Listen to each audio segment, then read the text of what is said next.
Hello friends, स्वागत है आप सभी का खुशबू एकेडमी में। आज फ्रेंड्स इसमें मैं आपको बताने वाली हूँ अलंकार के बारे में। ठीक है, आज मैं आपको बताऊंगी अलंकार किसे कहते हैं, अलंकार कितने प्रकार के होते हैं और अलंकार शब्द का मतलब क्या होता है। देखिए, सबसे पहले हम बात करेंगे फ्रेंड्स अलंकार। अलंकार किसे कहते हैं, इसकी डिफिनेशन क्या होती है। देखिए फ्रेंड्स, अलंकार जो होता है ना, अलंकार शब्द और अर्थ की शोभा बढ़ाने वाले धर्म। अलंकार का मतलब होता है किसी भी शब्द की और अर्थ की शोभा बढ़ाने वाले धर्म। जिस गुण के द्वारा उपमेय तथा उपमान में समानता स्थापित की जाए उसे ही अलंकार कहते हैं। अलंकार शब्द का क्या अर्थ होता है? आभूषण। ठीक है, अलंकार शब्द का क्या होता है? आभूषण। मैं आपको फ्रेंड्स बता दूं, जिस प्रकार कोई भी स्त्री या फिर कोई भी व्यक्ति बिना आभूषण के सौंदर्य नहीं कर सकता, उसी प्रकार किसी भी शब्द में जो शब्द से फिर किसी शब्द के जो अर्थ से जो शोभा उत्पन्न होती है उसी को अलंकार कहते हैं। ठीक है, काव्य की शोभा बढ़ाने वाले को ही अलंकार कहा जाता है। जिस शब्द से, जिस वाक्य से, किसी भी शब्द वाक्य के अर्थ से किसी भी काव्य की शोभा जो बढ़ती है उसी को हम अलंकार कहेंगे। संस्कृत के अलंकार संप्रदाय को प्रतिष्ठापन कहा जाता है। ठीक है, और फ्रेंड्स हम बात करें कि ये जो अलंकृत इति अलंकारा है ना, अर्थात शोभा कारक पदार्थ को अलंकार कहते हैं। जिस प्रकार आभूषणों के द्वारा शरीर की शोभा में वृद्धि होती है, उसी प्रकार शब्दगत और अर्थगत चमत्कार के द्वारा काव्य की शोभा में भी वृद्धि होती है। ठीक है फ्रेंड्स, मैंने आपको बताया ना स्टार्टिंग में, जिस प्रकार जैसे आभूषण को धारण करने के बाद कोई भी स्त्री, कोई भी मनुष्य के शरीर की क्या होती है, शरीर की शोभा में क्या हो जाता है, वृद्धि हो जाती है। उसी प्रकार इसमें भी होता है, काव्य में भी। ठीक है, काव्य क्या है? काव्य शोभा करान धर्म अलंकारान प्रच्छित। आचार्य दंडी ने यह बात कही है। ठीक है फ्रेंड्स, अब हम फ्रेंड्स बात करेंगे कि अलंकार जो होता है हिंदी के कौन कौन कवि अलंकारवादी हैं। तो हम फ्रेंड्स केशवदास जो हैं वो अलंकारवादी कवि हैं। अब हम नेक्स्ट बात करेंगे किस विद्वान ने अलंकार की स्थिति को आवश्यक नहीं माना है। तो वो फ्रेंड्स आचार्य मम्मट हैं। इन्होंने क्या कहा है, ये अलंकार की जो स्थिति है उसको आवश्यक नहीं मानते हैं। अब हम फ्रेंड्स आ जाते हैं, बात करेंगे अलंकार के भेद। तो अलंकार जो होता है मुख्य प्रकार से दो प्रकार के होते हैं, शब्दालंकार और अर्थालंकार। शब्दालंकार का मतलब ये होता है फ्रेंड, जिस शब्द से किसी भी काव्य की शोभा बढ़े उसे शब्दालंकार कहेंगे। अर्थालंकार किसे कहेंगे? जहाँ केवल अर्थ हो, किसी भी शब्द के अर्थ के द्वारा चमत्कार उत्पन्न हो, वहाँ पर क्या होगा? अर्थालंकार होगा। अब फ्रेंड्स मैं आपको बता दूं, जो शब्दालंकार अर्थालंकार है ना, ये भी इसके भी टाइप होते हैं। मैं इनके भी टाइप आपको बताऊंगी। और फ्रेंड्स मैं आपको बता दूं, इसके अलावा भी एक होता है जिसे, परंतु कभी कभी एक अलंकार को और जोड़ दिया जाता है कहीं पे, उसको बोलते हैं अभ्यालंकार। ठीक है, उसको क्या बोलते हैं? अभ्यालंकार। जो शब्दों के सौंदर्य पर प्रकाश डाले उसे शब्दालंकार, जो अर्थों के सौंदर्य पर प्रकाश डाले उसे अर्थालंकार कहेंगे। यहाँ तक आप सभी को समझ में आ गया? अगर यहाँ तक किसी कुछ भी डाउट हो तो आप लोग पूछ सकते हैं तुरंत। देखिए फ्रेंड्स, अब हम बात करेंगे शब्दालंकार कितने प्रकार के होते हैं। तो शब्दालंकार जो फ्रेंड्स होता है वो 3 प्रकार के होते हैं। मुख्यतः 3 प्रकार के होते हैं जो आपके एग्जाम में पूछे जाते हैं ज़्यादा करके। अनुप्रास अलंकार, यमक अलंकार और आपका होता है श्लेष अलंकार। ये 3 प्रकार के जो अलंकार है ये ज़्यादा करके आपके एग्जाम में पूछे जाते हैं। ठीक है, और फ्रेंड्स ये जो आपका दिया गया यहाँ पे विप्सा अलंकार, ये बहुत कम एग्जाम में कभी भी नहीं आज तक पूछा गया है। तो फ्रेंड्स इसको मैं नहीं आपको बताती हूँ, मैं आपको ये तीनों बताती हूँ। ये तीनों आपके एग्जाम में ज़्यादा करके पूछा जाता है। ठीक है, आप ज़्यादा टाइम वेस्ट नहीं करेंगे, अपना एम फिक्स रखिएगा। जो आपके एग्जाम में पूछा जाता है मैं आपको बस उतना ही बताऊँगी। ठीक है, तो अनुप्रास अलंकार, यमक अलंकार और श्लेष अलंकार, इन तीनों के बारे में मैं आपको बारी बारी से बताती हूँ। ठीक है, तो चलिए देखते हैं आगे।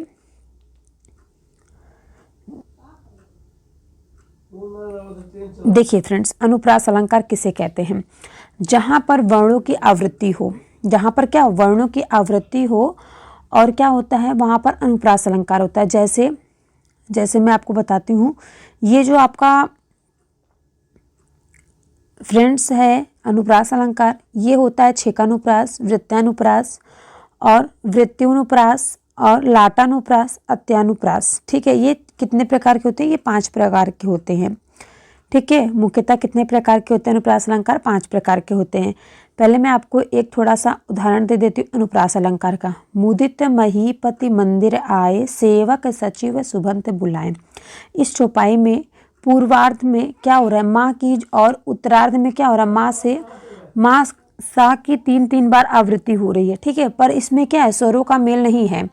कहीं कहीं पर स्वर भी मिल जाते हैं, जैसे कि सो सुख सुजस सुलभ मोहि स्वामी। इसमें क्या हो रहा है फ्रेंड्स, ये उदाहरण में आपको जो बताई हूँ, सो सुख सुजस सुलभ मोहि स्वामी, इसमें क्या हो रहा है, इसमें सा की आवृत्ति 5 बार हुई है, पर स्वरों का जो मेल होता है सुख सुजल सुजस और सुलभ केवल 3 बार हुआ है, ठीक है। सुख सुजस और सुलभ क्या हुआ है, 3 बार आया, लेकिन जो सो स्टार्टिंग में जब सो बोला है वो सा वर्ड की बार बार आवृत्ति हो रही है, तो वहाँ पे क्या होगा, अनुप्रास अलंकार होगा। अब फ्रेंड्स हम बात करते हैं जो अनुप्रास अलंकार 5 प्रकार के होते हैं, इसमें फर्स्ट नंबर जो होता है छेकानुप्रास। ये क्या है, ये किसे कहते हैं छेकानुप्रास। देखिए छेकानुप्रास क्या होता है, जहाँ स्वरूप और क्रम से अनेक व्यंजनों की आवृत्ति एक बार हो, अनेक व्यंजनों की आवृत्ति क्या हो, एक बार हो, वहाँ छेकानुप्रास होता है। जैसे छेका का अर्थ होता है विदगत, ठीक है। छेका का अर्थ क्या होता है, विदगत होता है या फिर चतुर, और चतुर व्यक्तियों को यह अलंकार प्रिय होता है। इसमें व्यंजन वर्णों का उसी क्रम में प्रयोग होता है जिस प्रकार रस और सर, रस का उल्टा क्या होगा, सर होगा ना। रस और सर में छेकानुप्रास नहीं है, सर में वर्णों की आवृत्ति उसी क्रम और स्वरूप से हुई है, अतएव यहाँ छेकानुप्रास होगा। जैसे एग्जाम्पल फ्रेंड्स देखें यहाँ पे, बंदव गुरुपद पदुम परागा सुरुच सुबास सरस अनुरागा। तो यहाँ पे फ्रेंड्स क्या हो रहा है, यहाँ पे देखिए बार बार यहाँ अनेक व्यंजन मतलब पद, पदुम में पा और दा और सुरुचि स्वरस में सा और रा की स्वरूपता और क्रमता एक बार आवृत्ति है, ठीक है। तो यहाँ पे क्या होगा, छेकानुप्रास होगा। अब फ्रेंड्स हम आगे बात करेंगे वृत्तानुप्रास किसे कहेंगे। आप लोगों को समझ में आ रहा है ना, जिसको ना आए आप लोग कमेंट करके हमसे पूछ सकते हैं। अब देखिए हम वृत्तानुप्रास की बात करेंगे। जहाँ पर एक व्यंजन की आवृत्ति एक या अनेक बार हो, वहाँ वृत्तानुप्रास अलंकार होता है।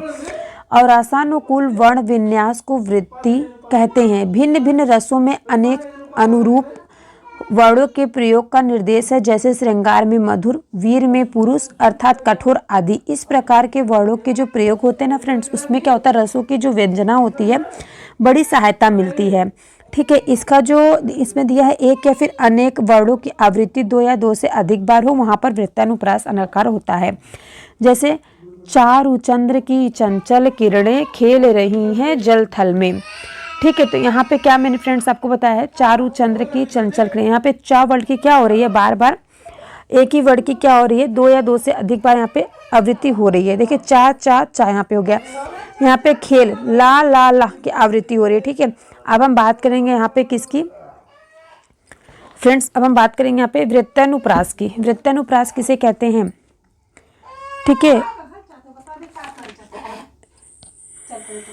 अब देखिए फ्रेंड्स यहाँ पे हम बात करेंगे द्रुत्यानुप्रास अलंकार किसे कहते हैं। इसमें कंठ तालु एक ही स्थान से उच्चारित वर्णों की आवृत्ति होती है। जैसे राम कृपया भव निशा सिरानी जागे फिर न डसे हो, यहाँ पे क्या हो रहा है, निशा और सिरानी क्या हो रहा है, दंत की बार बार क्या हो रही है, वहाँ पे आवृत्ति हो रही है। अब हम फ्रेंड्स यहाँ बात करेंगे लाटानुप्रास की। लाटानुप्रास मतलब मैं आपको लाटानुप्रास अलंकार बताऊंगी। यहाँ पे देखिए लाटानुप्रास अलंकार किसे कहते हैं, जब एक शब्द यहाँ पे दिया ना, जब एक शब्द की आवृत्ति हो, क्या हो, जब एक शब्द या वाक्य खंड की आवृत्ति उसी अर्थ में हो पर क्या हो, तात्पर्य या अन्वय में भेद हो, तो वहाँ पे क्या होगा, लाटानुप्रास होता है, ठीक है। लाट आधुनिक गुजरात का प्राचीन नाम है। संभवतः वही इस अलंकार की सर्वप्रथम उद्भावना हुई है, और अथवा वहाँ के जो निवासियों को यह बहुत प्रिय था, इसलिए इसका नाम लाटानुप्रास पड़ा। और फ्रेंड्स क्या होता है, यह जो है अयमक का ठीक उल्टा है, और इसमें मात्र शब्दों की जो आवृत्ति न होकर तात्पर्य मात्रा से भेद से और शब्द और अर्थ दोनों की आवृत्ति से होता है। जैसे इसका एग्जाम्पल मैं आपको बता दूं, पूत सपूत तो क्यों धन संचय। जब पूत सपूत है तो क्यों धन संचय, इसमें फ्रेंड्स समझ रहे हैं आप लोग। एक एग्जाम्पल मैं आप लोगों को और बता दूं, पंकज तो पंकज मृगांक भी है मृगांक री प्यारी, मिली न तेरे मुख की उपमा देखी वसुधा सारी। मतलब यहाँ पे कह रहा है, यहाँ पे पंकज और मृगांक की जो आवृत्ति है वो पहले पंकज शब्द का साधारण अर्थ कमल है, और दूसरे पंकज का क्या अर्थ है, साधारण कीचड़ होता है, जिसे ग्रहित असुंदर स्थल से उत्पन्न अथवा विशेषताहीन कमल, ठीक है। क्या होता है, वो तो सुंदर तो लगता है लेकिन कहाँ से उसकी विशेषता है, कीचड़ से। ठीक है, अब हम फ्रेंड्स यहाँ बात करेंगे आपका आगे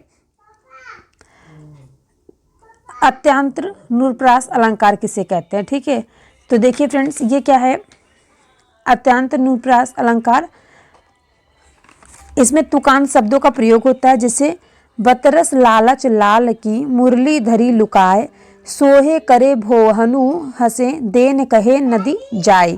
तो ये फ्रेंड्स अत्यानुप्रास अलंकार हो गया। अब इसके आगे फ्रेंड्स हम आपको बताएंगे, मैं आपको यहाँ बताऊंगी शब्द अलंकार के भेद, जो मैंने बताया आपको, यमक अलंकार, श्लेष अलंकार और, ठीक है फ्रेंड्स। तो देखिए पहले मैं अनुप्रास अलंकार में आपको बता चुकी हूँ, अनुप्रास अलंकार के 5 भेद मैंने आपको बता दिए। ठीक, अब मैं बताऊंगी यहाँ पे आपको यमक अलंकार किसे कहते हैं। जब कोई शब्द अनेक बार आए, जब कोई शब्द अनेक बार आए और प्रत्येक बार अलग अलग अर्थ है,